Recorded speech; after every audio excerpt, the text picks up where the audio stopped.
C'est un record, la Toyota Corolla en est à sa 12e génération.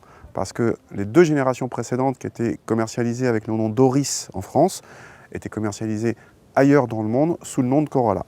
Alors cette compacte, concurrente des Golf 308 et autres Mégane, existe en berline ou en break, appelée Touring Sport. Comme quoi, Touring, ça ne veut pas du tout dire la même chose selon les constructeurs. Dans d'autres pays, elle est commercialisée avec des moteurs 100% thermiques, essence, alors qu'en France, elle existe uniquement en hybride, avec soit un moteur de 122 chevaux, celui de l'actuel Prius, soit, comme ici, une version avec 180 chevaux cumulés, essence plus électricité, ce qui lui permet, par rapport à l'Auris hybride qui faisait 136 chevaux, de largement progresser en performance et en agrément, on va voir ça plus tard, sans consommer plus, mesure à l'appui. Notre modèle d'essai est en finition haut de gamme, collection, qui se reconnaît entre autres à ses roues de 18 pouces, ses rétroviseurs noirs et sa carrosserie biton, ici en l'occurrence gris et noir.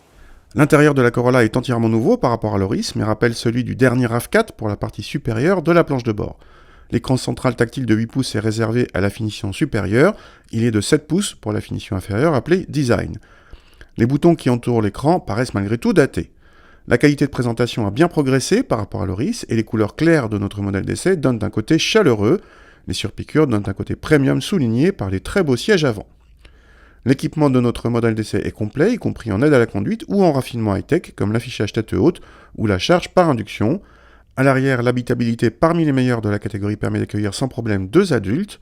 Le coffre est lui aussi parmi les plus généreux et dépasse les 600 décimètres cubes selon nos mesures, avec en plus des formes très pratiques et même un plancher modulable en hauteur. Cette Corolla hybride de 180 chevaux, par rapport à l'Auris hybride de 136 chevaux qu'elle remplace, gagne énormément en performance, je vous le disais en introduction. Alors combien? Selon nos mesures, 2 secondes pour le 0 à 100, c'est quand même énorme, on passe sous les 10 secondes pour le 0 à 100, et tous les chiffres sont comme ça, que ce soit en accélération ou en reprise.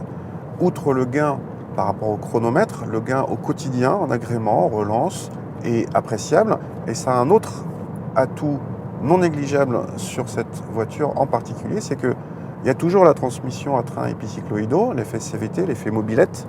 Dès qu'on appuie fort sur l'accélérateur, on a le moteur qui monte dans le régime, qui hurle et on n'a pas l'impression d'avancer beaucoup plus vite. Ça, c'est quand on appuie à fond sur l'accélérateur. Mais comme on a beaucoup plus de puissance de couple et de facilité de relance, on appuie moins souvent fort sur l'accélérateur et on a moins souvent cet effet CVT.